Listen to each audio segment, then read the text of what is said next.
Hello అండి. 9 రోజుల పాటు గణపతి మండపాలన్నీ కూడా కళకళలాడిపోతూ ఉన్నాయి. మన తెలుగు రాష్ట్రాలతో పాటు ముంబై లాంటి మహానగరాలలో కూడా గణపతి నవరాత్రులని అంగరంగ వైభవంగా జరుపుకొని ఉంటారు. మేము కూడా వినాయక చవితి అంటే చాలండి చాలా ఇంట్రెస్టింగ్గా చేసుకుంటూ ఉంటాము. ఇక్కడ నేనే కాదండి, జర్మనీలో ఉన్నటువంటి మా అమ్మాయి కూడా చాలా బాగా చేసుకునింది. ఎందుకంటే వినాయక చవితి అంటే ఇట్స్ ఎన్ ఎమోషన్. ప్రతి ఒక్కరికి అంతే కదండి. వినాయక చవితిని 3 రోజులు, 5 రోజులు, 9 రోజులు అంటూ మనకు వీలైనన్ని రోజులు గణపతి ప్రతిమని ఇంట్లో ఉంచుకొని పూజ చేసుకుంటూ ఉంటాం. ఇంకా చేసుకోవాలంటే ముందు ఆయన్ని ఆహ్వానించుకోవాలి కదండి. అందుకే నేను ముందుగా గణపతిని ఎక్కడైతే ప్లేస్ చేస్తున్నానో ఆ ప్లేస్ని గంగాజలం కాశీ నుంచి నాకు తెలిసిన వాళ్ళు తీసుకొచ్చి ఇచ్చున్నారు. ఆ గంగతో అక్కడ స్థల శుద్ధి చేసుకున్నాను. తర్వాత ఆయనకి పీఠాన్ని ఏర్పాటు చేసుకున్నాను. మా వారైతే గణపతి మండపానికి ఏర్పాటు చేసుకోవడానికి కావలసినటువంటి అరటి పిలకలు, పత్రి, దర్భ ఇలాంటివన్నీ పూజా సామాగ్రి తీసుకొచ్చేసారు. ఇక మా వారు వచ్చిన తర్వాత గణపతి పీఠాన్ని అయితే అలంకారం చేసుకుంటున్నామండి. మాకు ప్రతిమ కోసం చాలా దూరం వెళ్ళాల్సిన అవసరం లేదండి. ఎందుకంటే ఇంటి ముందే ఇప్పుడు ప్రతిమలు అమ్ముతూ ఉంటారు షాప్లో, అక్కడ నుంచి తీసుకొచ్చుకుంటాము. గణపతిని ప్రతిష్ఠించుకునేటటువంటి పీఠానికి ఇరువైపులా కూడా ఈ విధంగా అరటి పిల్లకల్ని పెట్టుకుంటామండి. చెరకు గడలు అయితే తీసుకురాలేదు, ఎందుకంటే ఒంట్లోనే ఎక్కువ షుగర్ ఉంది కాబట్టి ఇంకా మళ్ళీ షుగర్ కేన్ ఎందుకు అనుకున్నాము. ఇలా అరటి పిల్లకలు మాత్రం తీసుకొచ్చామండి. ఇంతకు ముందు అయితే ఈ అరటి పిల్లకల్ని స్టాండ్కి వేసి దారాలు వేసి కట్టేవాళ్ళం అనమాట. బట్ ఇప్పుడు లాస్ట్ ఇయరే తీసుకున్నానండి ఈ అరటి పిల్లకలు పెట్టడానికి ఈ స్టాండ్ అనమాట. 100 రూపీస్. దాన్ని తీసి ఈ పిల్లకల్ని అందులో గుచ్చేస్తే సరిపోతుందండి. అలాగే స్టిప్గా నిలబడుతుంది. సింపుల్ గా మండపం అయితే ఏర్పాటైపోయిందండి. ఇక గణపతిని తీసుకురావడానికి పళ్ళెం తీసుకెళ్తున్నారు. ఆ పళ్ళెంలో కాసిన్ని బియ్యం వేసి పంపిస్తామన్నమాట. వట్టి పళ్ళెంలో గణపతిని తీసుకురారు. వినాయక చవితి మెయిన్ హీరో గణపతి బప్ప మోరియా అయితే ఎంటర్ అయిపోయారండి ఇంట్లోకి. ఇంట్లోకి రాగానే మాకు ఒక అలవాటు ఉందండి. గణపతిని ఇల్లంతా కూడా ఒక రౌండ్ తిప్పి ఆ సంవత్సరం ఏదైనా కొత్త వస్తువులు ఏవైనా తీసున్నా, ఏదైనా మార్పులు చేర్పులు ఉన్నా వాటన్నిటిని కూడా చూపించి ఆ తర్వాత గణపతి కోసం ఏర్పాటు చేసినటువంటి మండపంలో తీసుకొచ్చి పెట్టేస్తామన్నమాట. ఇలా నేను నాకు పెళ్ళైనప్పటి నుంచి ఈ విధంగానే చేస్తా ఉన్నానండి. ఎందుకంటే మన ఇంటికి అమ్మ నాన్నను, మా నాయన వాళ్ళు ఎవరైనా వచ్చినప్పుడు మనము నేను ఇది తీసాను, అది తీసాను, ఇదిగో మన ఇల్లు చూడు, ఇట్లా చూడు, అట్లా చూడు అనేసి మన గురించి చెప్పుకుంటా అంటాం కదండి. సో నాకు అమ్మైనా, నాన్నైనా, తమ్ముడైనా, అన్నైనా, ఇంకే ఫ్రెండ్ అయినా, ఏదైనా కూడా దేవి దేవతలే అండి. ఏ పండుగ వస్తే ఆ రోజు వాళ్ళే అన్నమాట మన ఇంటికి వచ్చినటువంటి అమ్మ నాన్నలు అయిన వాళ్ళు. కాబట్టి ఆయన్ని ఇల్లంతా తిప్పి అన్ని చూపించి ఆయన ప్లేస్లో ఆయన్ని కూర్చోబెట్టిన తర్వాత ఒక నమస్కారం చేసుకొని, ఇప్పుడు మన ఇంటికి ఎవరైనా వచ్చినారంటే ఫస్ట్ మనం ఏం చేస్తామండి, మంచినీళ్ళు ఇస్తాం కదా. అలా గణపతికి మంచినీళ్ళని సమర్పించుకొని ఒక నమస్కారం చేసుకొని, ఇంకా నాకు సెలవు ఇచ్చినారంటే మీకు నచ్చినటువంటి వంటలన్నీ చేస్తాను అంటూ ఆయనకి చెప్పి నేను వంట పనిలోకి వెళ్ళిపోయానండి. ఇంకా మోస్ట్లీ వినాయక చవితి అంటే మనం ఏం చేస్తాం, గణపతికి ఎంతో ఇష్టమైనటువంటి కుడుములు, ఉండ్రాళ్ళు, సుండలు, తర్వాత పరమాన్నం ఇవే కదండి చేస్తాము. నేను కూడా అవే చేశానండి. కాకుంటే గణపతికి ఇష్టమైనటువంటి కుడుములు చేస్తే నాకు ఇష్టమైనటువంటి పొంగల్లా మారిపోయిందండి ఆ కుడుములు. అది తలుచుకుంటేనే నవ్వొచ్చిందనమాట. తర్వాత మళ్ళీ కుడుములు అన్నది చేసుకున్నాను.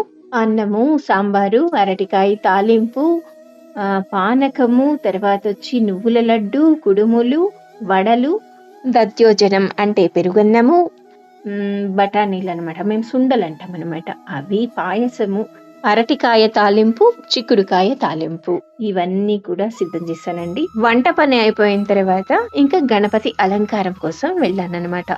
ముందుగానే ఎందుకు అలంకారం చేయలేదంటే, ఎప్పుడు కూడా దేవుడిని అలంకారం చేసి వెయిట్ చేయనివ్వకూడదు అని చెప్తూ ఉంటారు. అందుకనే అన్ని సిద్ధం చేసిన తర్వాత పూజ ప్రారంభించడానికి ముందు మాత్రమే దేవతా అలంకారాలు అయితే చేసుకోవాల్సి ఉంటుంది. ఇక మేమైతే నాకు ఊహ తెలిసినప్పటి నుంచి కూడా మట్టి విగ్రహాన్ని పూజిస్తాము. అది కూడా ఇదే సైజులోనే ఉంటుంది. అంటే మనకు ఆనవాయితీగా మనం ఏదైతే పూజిస్తామో సేమ్ కైండ్ ఆఫ్ ప్రతిమనే ప్రతి ఇయర్ కూడా తెచ్చుకొని పూజిస్తూ ఉంటామన్నమాట. అందులో తొండం కూడా కుడివైపు తిరిగి ఉండేటటువంటి ప్రతిమనే అనమాట మేము ప్రతిష్ఠిస్తూ ఉంటాం. కొంతమంది తొండము ఎడం వైపు తిరిగి ఉండే విధంగా తెచ్చుకుంటూ ఉంటారు. అలాగే కొంతమంది వస్త్రం కడుతూ ఉంటారు, కొంతమంది కట్టారనమాట. మా నాన్న వాళ్ళైతే వస్త్రం కట్టేవాళ్ళు కాదు. బట్ నేనైతే పెళ్ళైనప్పటి నుంచి కూడా ఆయనకి వస్త్రం అన్నది పంచలాగా కడుతూ ఉంటాను. గణపతి నాభిలో వచ్చి చాలామంది 1 rupee coin, 2 rupee coin, 5 rupees ఇలా కాయిన్స్ పెడుతూ ఉంటారు. నా దగ్గర లక్ష్మీదేవి సిల్వర్ కాయిన్ ఒకటి గణపతి కోసమే అలాగే పెట్టి ఉంచానమాట. దాన్నే యూస్ చేస్తుంటాను ఎవ్రీ గణపతి చతుర్థికి. చిన్నప్పుడు నాకు ఒక డౌట్ ఉండేదన్నమాట, గణపతి నాభిలో ఆ కాయిన్ ఎందుకు పెడతారు అనేసి. అప్పుడు నాకు మా పెద్దవాళ్ళు చెప్పినారనమాట. ఏమని అంటే, ఇప్పుడు మనకు వ్రత కథలోనే వస్తుంది కదా, వినాయక చవితి రోజు ఆయన ఉండ్రాళ్ళు, కుడుములు అవి ఇవి అన్నీ కూడా తిని నడవలేక నడిచి వెళ్తూ ఉంటే అప్పుడు గణపతికి తన తల్లిదండ్రులైనటువంటి శివపార్వతులు ఎదురైతే వాళ్ళకి వంగి నమస్కారం చేసేటప్పుడు గణపతి పడిన అవస్థని చూసి శివుని తలపైన ఉండేటటువంటి చంద్రుడు నవ్వుతాడంట.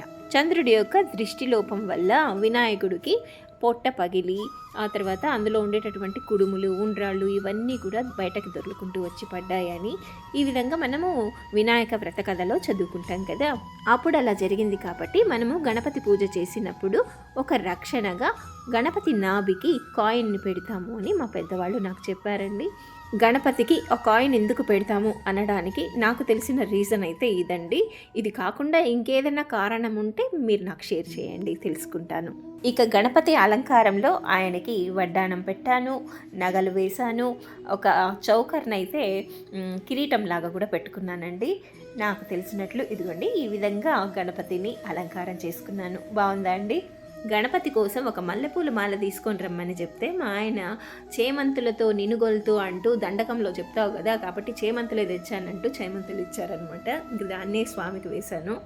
గణపతి పూజలో ముఖ్యంగా ఉండాల్సింది గరిక, దర్భ, 21 రకాలైనటువంటి పత్రి, తర్వాత వచ్చింది జిల్లేడు మాల, జిల్లేడు కాయలు, వెలగపళ్ళు, నేరేడు పళ్ళు, కలింపళ్ళు, జొన్న కంకులు, మొక్కజొన్న పొత్తులు, ఆకులు, అలములు ఇలా వివిధ రకాలైనటువంటి పత్రితోనే గణపతి పూజనైతే మనం చేసుకుంటూ ఉంటాము. జిల్లేడు పూలమాలతో పాటు పత్తిమాలను కూడా గణపతికి వేస్తూ ఉంటాము. ఈ రెండు గణపతికి చాలా శ్రేష్టమని చెప్తూ ఉంటారు. కాబట్టి ఖచ్చితంగా గణపతి పూజలో జిల్లేడు మాల, పత్తిమాల అన్నది మ్యాండేటరీ.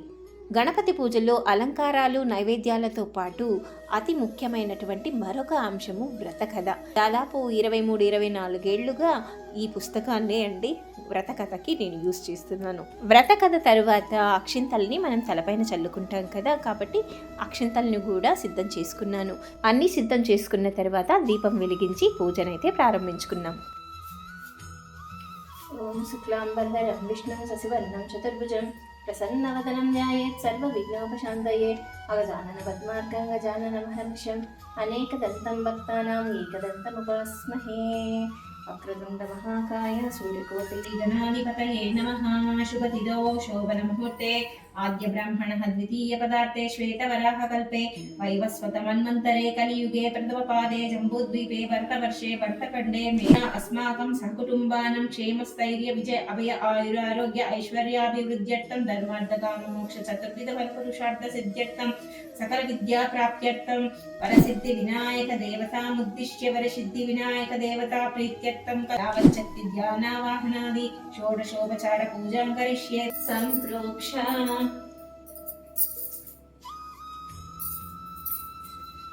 మహాగణపతయే నమః. ధ్యాయామి, ధ్యానం సమర్పయామి, ఆవాహయామి, ఆసనం సమర్పయామి. గణపతి పూజ ప్రారంభించుకొని ఆర్ఘ్యపాద్యాదులను సమర్పించుకొని పంచోపచారాలు, షోడశోపచారాలు, పత్రి పూజలు నిర్వహించుకున్న తర్వాత శ్రీ పార్వతీపుత్ర లోకత్రయ స్తోత్ర సత్పుణ్య చారిత్ర భద్రేద్ర వక్త మహాకాయ కాత్యాయనీద సంజాత స్వామి శివా సిద్ధి విఘ్నేశ నీ పాద పద్మంబులన్ నీదు కంఠంబు నీ బొజ్జ నీ మోము నీ మోళి బాలేందు కండంబుల్ నాలుగు హస్తంబులున్ నీ కరాళంబు నీ పెద్ద వక్త్రంబు దంతంబు నీ పాదహస్తంబులంబోదరంబున్ సదా మూషికాశ్వంబు నీ మందహాసంబు నీ చిన్ని తొండంబు నీ గుజ్జు రూపంబు నీ శూర్పకర్ణంబు నీ యజ్ఞోపవీతంబు నీ దివ్య రూపంబు దర్శించి హర్షించి సంప్రీతి మృక్కంగ శ్రీగంధమున్ కుంకుమక్షతలాలజున్ పంకజంబుల్ తగన్ మొల్లెలున్ మంచి చేమంతులన్ తెల్ల గన్నేరులన్ మంకెలన్ పొన్నలన్ పువ్వులన్ మంచి రూపంబులన్ తెచ్చి శాస్త్రోక్త రీతిని సమర్పించి పూజించి సాష్టాంగముంజేసి విఘ్నేశ్వర నీకు టెంకాయ పొన్నింటి పండ్లున్ మంచి నిక్ష కండంబులున్ ప్రేగు పండ్లప్పడంబుల్ వడల్ నేతి బూరల్ మదిన్ గోధుమప్పంబులన్ పునుగులన్ బూరెలున్ గారెలున్ చొక్క మోచల్మిడిన్ బెల్లమున్ తేనయంజున్ బాల్యాజ్యమున్నాను బియ్యంబు నామంబు బిల్వంబు మేల్బంగరు పళ్ళె మందుంచి నైవేద్యమున్ వంచ నీరాజనంబున్ నమస్కారముల్ చేసి విఘ్నేశ్వర నిన్ను పూజింపకే అన్య దైవంబులన్ ప్రార్థనలు చేయన్. పూజనైతే ఈ విధంగా ముగించుకున్నామండి. ఇంకా వ్రత కథ మొదలవుతుందని చెప్పి మా అమ్మాయికి కాల్ చేసి ఫాలో అవ్వమని చెప్పాము.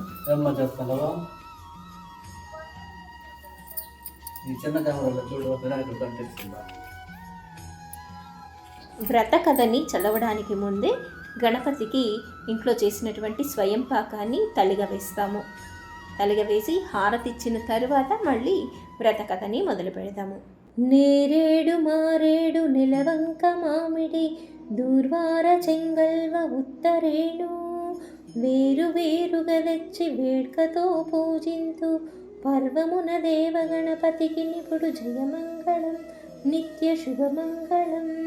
సురుచి ముగ భాద్రపద శుద్ధ చవితి యందు కొనగ సజ్జనులచే పూజగొల్తూ ససి చూడరాకున్న జయకొంటినొక వ్రతము పర్వమున దేవ గణపతికి నిపుడు జయమంగళం నిత్య శుభమంగళం. జయమంగళం నిత్య శుభమంగళం జయమంగళం నిత్య శుభమంగళం. వినాయక ఉత్పత్తి, విఘ్నేశ్వర ఆధిపత్యము, ఋషిపత్నులకు నీలాప నిందలు కలుగడము, సమంతకమనోపాఖ్యానము, ఈ 4 కథలు చదివి హారతి ఇచ్చి అక్షింతలను తలపైన వేసుకొని వ్రతాన్నైతే పూర్తి చేసుకున్నాము.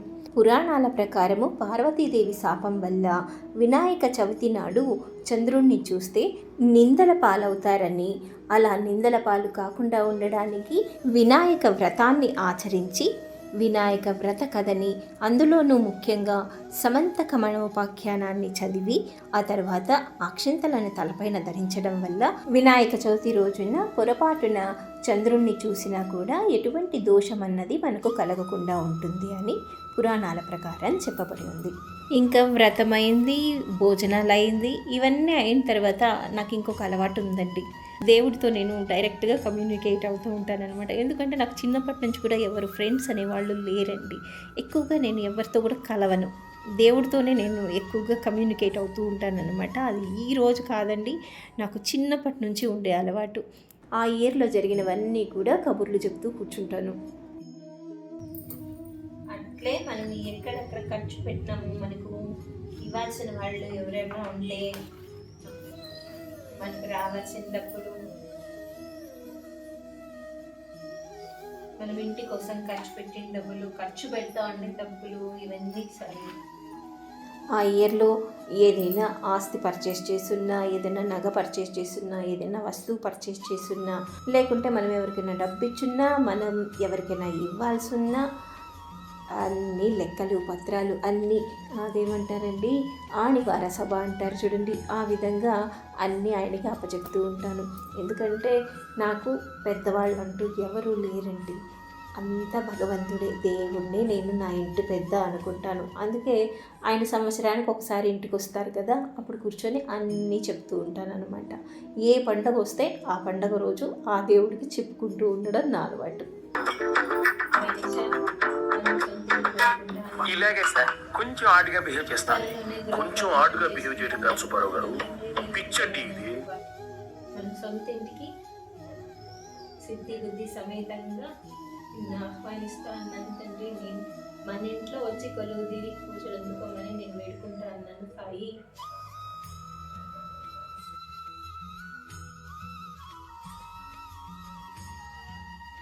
ఇప్పుడు వచ్చిన ఫామ్లోకి ఇప్పుడు మన ఇద్దరు మాట్లాడుకుంటాం. ముందు మాట్లాడుకున్నట్లు ఇంతవరకు భక్తి, శ్రద్ధ, భయము, కృతజ్ఞత అని. ఇప్పుడు వి బోత్ ఆర్ ఫ్రెండ్స్, మనం ఇద్దరం ఫ్రెండ్స్. ఏం చెప్పు నేను చెప్తాను.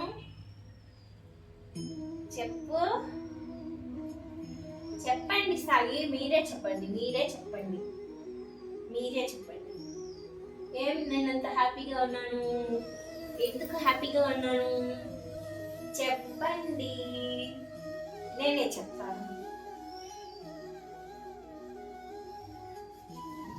ఇది అవి ఇక చూడండి, ఇది మన ఛానల్, మన ఛానల్ మానిటైజేషన్ అయింది.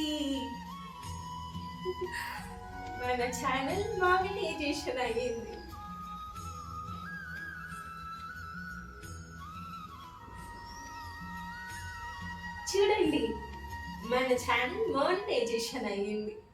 Thank you so much Ganesha, ఈ ఛానల్ పైన ఎన్ని ఆశలు పెట్టుకున్నానో నీకు తెలుసు. ఆలస్యమైన మంచి విజయం ఇచ్చినాము. చాలా థ్యాంక్స్ గణేష. యాక్చువల్లీ మన ఛానల్ గురు పౌర్ణమి రోజు నేను షిరిడిలో ఉండేటప్పుడు నాకు మానిటైజేషన్ అయ్యిందనమాట. ఎందుకు అంత ఎమోషన్ అవుతున్నానంటే ఛానల్ విషయంలో కొంతమంది దగ్గర కొన్ని రకాలైనటువంటి మనసుకు బాధించేటటువంటి మాటలు విన్నానమాట. ఆ రోజే అన్నాను వాళ్ళతో, భగవంతుడు ఉన్నాడు నాతో, ఆయన నన్ను గెలిపిస్తాడు అని. నిజంగానే భగవంతుడు వెన్నంటి ఉండి గెలిపించాడు. అందుకే అంత ఎమోషన్ అయ్యాను. హిందూ పాప అయితే జర్మనీలో ఉంది. మీకోసం ఇక్కడ ఉండేటప్పుడు ఎంత గ్రాండ్గా సెలబ్రేట్ చేసుకుంటాం ఏందో, అక్కడ కూడా మీ పూజ చేస్తా ఉంది కదా. సో ఇందుకు కూడా మీ ఆశీర్వాదాలు ఇవ్వండి. ఎక్కడున్నా కూడా మీ పూజ చేసుకోవాలని చూడండి. పోయి అరిటాకులో భోజనం చేయాలంట. ఇందుకు అతి అరిటాకులో భోజనం చెయ్యాలా అని చెప్పి పోయి అరిటాకు తీసుకొని వచ్చి మీకోసం కుడుములు చేసింది. ఫస్ట్ బాగుండ గణేష, ఇక్కడ ఇంటూ చేసిన కుడుములు బాగుందా.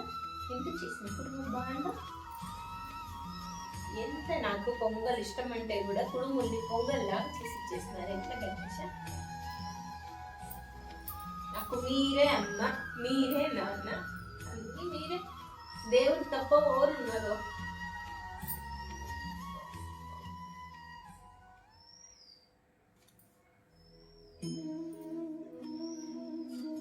బాబా గుడి కూడా మళ్ళీ మొదలైంది. ఎటువంటి ఆటంకం లేకుండా ఈసారి బాబా గుడి పూర్తి అయిపోయి ఇందు వచ్చే టైం అంతా బాబా గుడి కంప్లీట్ అయ్యి ఇందు ఉండేటప్పుడే బాబా పునః ప్రతిష్టాపన జరిగేలాగా తోడై ఉండి నడిపించు తండ్రి. ఆ పిల్ల ఎంతో కోరుకుంటా ఉంది, నేను ఉండేటప్పుడు బాబా పూజలు జరగాలి, నేనుండే బాబా పూజల్లో ఇది కూడా పార్టిసిపేట్ చేయాలి అనేది కదా ఆ పిల్ల కోరిక. బాబా గుడికి పెయింటింగ్ పనులు జరుగుతూ ఉంటాయి. Thank you. ఇందు వచ్చినప్పటికీ ఆ పనులన్నీ పూర్తయిపోయి బాబా పునః ప్రతిష్టాపన ఇందు ఉండేటప్పుడే జరిగేలాగా చూడు తండ్రి. ఆ పిల్ల ఎంతో మనసు పెట్టి కోరుకుంటా ఉంది, బాబా వేడుకలు తాను ఉండాలా ఇక్కడ అనేసి. ఎటువంటి ఆటంకం లేకుండా బాబా గుడి పనులు కూడా మంచిగా పూర్తయి అందరూ ఆనందంగా బాబా సేవలో పాల్గొనేలాగా, బాబా పునః ప్రతిష్టాపనలో అందరం కుటుంబ సమేతంగా పాల్గొనేలాగా ఆశీర్వదించండి. ఇంకా ఏముంది, మొన్న స్టవ్ కొన్నాను, చిమ్నీ కొన్నాను, ఎయిర్ ఫ్రైయర్ కొన్నాను, వాటర్ ప్యూరిఫైయర్ కొన్నాను. కొత్త ఇంటి కోసం అన్నీ ఒక్కొక్కటి తీస్తా ఉన్నాను.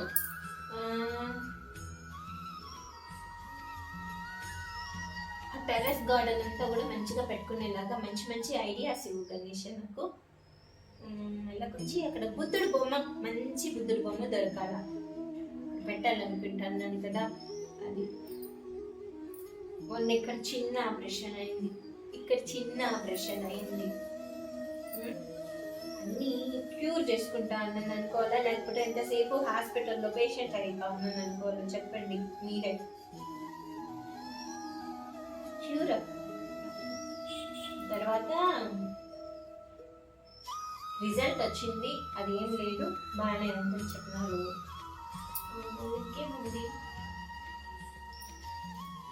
ఎన్నో సమస్యలు కూడా వస్తూ ఉంది. ఆ సమస్యలకి అన్నిటికీ ఒక మంచి పరిష్కారం చూపించండి. మానసిక ఒత్తిళ్ళు ఎక్కువ అవుతా ఉంది తండ్రి, వాటి నుంచి బయటపడేలాగా శక్తిని ఇవ్వడం. ఛానల్ మానిటైజేషన్ అయింది, మంచి ఇన్కమ్ రావాలా, ఒకరి పైన డిపెండ్ అవ్వకూడదు డబ్బుల కోసం. నా ఫుడ్ నేనే సంపాదించుకోవాలా, అది నా కోరిక. మన ఫుడ్ మనమే సంపాదించుకోవాలి.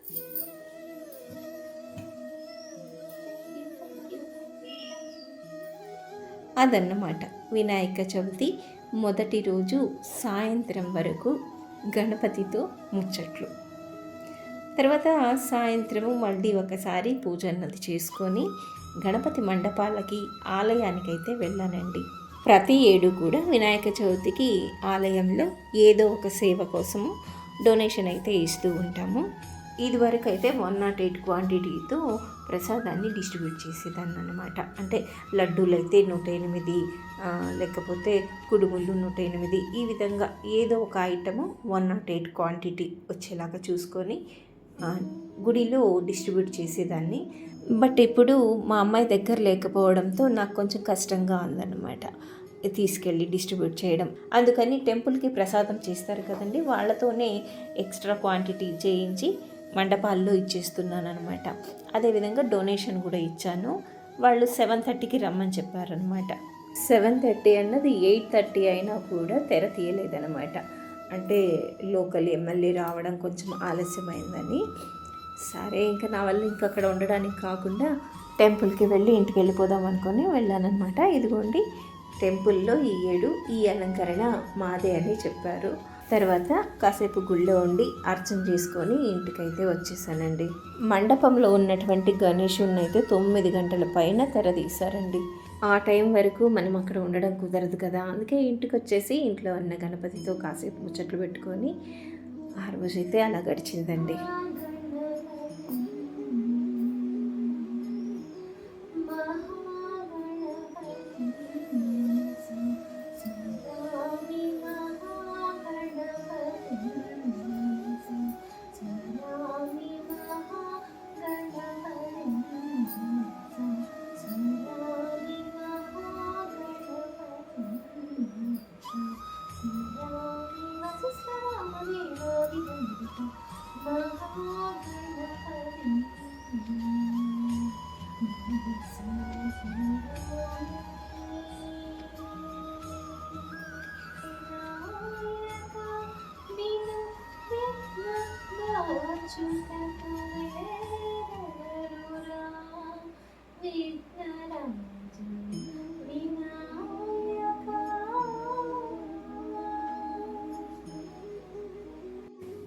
ఇక ఈసారి 2వ రోజే గణపతి నిమజ్జనం అయితే చేసేసామండి. దానికోసం ఏర్పాట్లు చేస్తున్నాము. యాక్చువల్లీ ఈసారి మనకు వినాయక చవితి శనివారం వచ్చింది. శనివారం, ఆదివారం, 3వ రోజు సోమవారం నాడు ఆయన పుట్టినరోజు కాబట్టి ఆ రోజున నిమజ్జనం అన్నది చేయకూడదు. కాబట్టి నేను మొదటి రోజే వ్రతమంతా పూర్తయిన తర్వాత గణపతిని ఈశాన్య మూలకి 3 సార్లు కదిపి ఉంచాను. కాబట్టి నేను 2వ రోజే మంచి సమయం చూసుకొని గణపతి నిమజ్జనానికైతే ఏర్పాట్లు చేసుకున్నాను. గణపతి నిమజ్జనం రోజు ఆయన్ని సాగనంపేటప్పుడు అమ్మ కడుపు చల్లగా అన్నట్లు ఆయన కడుపు చల్లబరిచి సాగనంపాలంట. అందుకోసం నైవేద్యంగా పెరుగన్నాన్ని పెడతాము. అదేవిధంగా గణపతిని నిమజ్జనం చేసేటప్పుడు గణపతి నడుముకి పెరుగన్నం మూటని కట్టి పంపిస్తామన్నమాట. ఎందుకంటే మనము ఎక్కడికైనా బయట ట్రావెల్ చేసేటప్పుడు ఏదైనా ఫుడ్ తీసుకెళ్తాం కదా, ఆ విధంగా గణపతిని నిమజ్జనం చేసేటప్పుడు ఫుడ్ నా విధంగా పెట్టి పంపిస్తాము. అది ఆ చెరువులో ఉండేటటువంటి చేపలకి వాటికి ఆహారంగా ఉపయోగపడుతుంది అనుకోండి, అది వేరే విషయం. ఇదే అన్నమాట ఆ పెరుగన్నం మూట.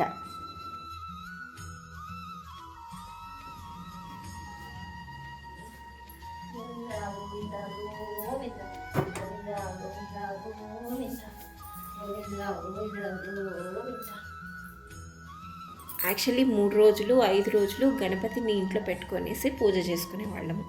ఈసారి 2వ రోజే ఇలా గణపతిని నిమజ్జనానికి తీసుకెళ్తుంటే కొంచెం బాధగా ఉందన్నమాట. ప్రతి ఏడు నిమజ్జనం టైంలో ఇలాగే ఉంటుందనుకోండి, కానీ ఏం చేద్దాం, చెయ్యాలి, ఆచారం. మళ్ళీ వచ్చే ఏడు రావయ్యా, వచ్చి పూజలు ఎందుకోవయ్యా అంటూ చెప్పుకుంటూ ఆయన్నైతే సాగనంపాను. పిల్లల్ని హాస్టల్కి పంపించినప్పుడు ఎట్లుంటుందో అలా ఉన్నిందనమాట నా పరిస్థితి. మండపాల్లో ఉండేటటువంటి గణపతులైతే పూజలు అందుకున్నారు. ఆయన పూజలతో పాటు మైకులు కూడా దద్దరిల్లిపోయాయండి. అన్నదానాలు, ఆర్కెస్ట్రాలు, ఇలా కల్చరల్ యాక్టివిటీస్ అన్నీ కూడా చాలా గ్రాండ్గా సెలబ్రేట్ చేస్తారు. ఒక్కటే ఏమంటే ట్రెడిషనల్ యాక్టివిటీస్ కన్నా కూడా అక్కడ కెవ్వు కేక అంటూ అంటావా మా అమ్మ అంటూ காற்று மேலே, காற்று கீழே, காற்று சைடில், காற்று రైట్లో, కాற்று మేళ కాత్తడికిది, కాற்று ரொம்ப నాత్తడికిది అంటూ నిజంగానే తమిళ్లో నాత్ అంటే ఒక బ్యాడ్ స్మెల్ అనమాట. నాత్ అంటే అర్థము బ్యాడ్ స్మెల్. గణపతి మండపాల్లో ఈ దరిద్రాలు ఏంటో అర్థం కాదు. ఇంకా చెప్పాలంటే గణపతి విగ్రహాలని కూడా సినిమాల్లో హీరో క్యారెక్టర్ల పోలికలతో విగ్రహాలను తయారు చేయడం. మరీ ఘోరమైన విషయం ఏమంటే ఈ పుష్ప 2లో సూసేకి అగిరవలాగా ఉంటాడే నా స్వామి అంటూ డ్యాన్స్ చేస్తారు చూడండి. ఆ ఫోజులో ఆ డ్రెస్సుతో గణపతి విగ్రహం, ముందరొక అమ్మాయి స్టాచ్యూ. పోకడ ఎంత విపరీత పోకడలో అర్థం కాదు. ఇంకా మా ఏరియా గణపతి కూడా వీళ్ళ కల్చరల్ యాక్టివిటీస్తో అలసిపోయి ఆయన నిమజ్జనానికైతే బయలుదేరారండి. దేవుడు ఊరేగింపు వచ్చేటప్పుడు ఈ విధంగా వీధులన్నీ క్లీన్ చేసి నీళ్లు చల్లి ముగ్గు పెట్టి ఆహ్వానిస్తామన్నమాట.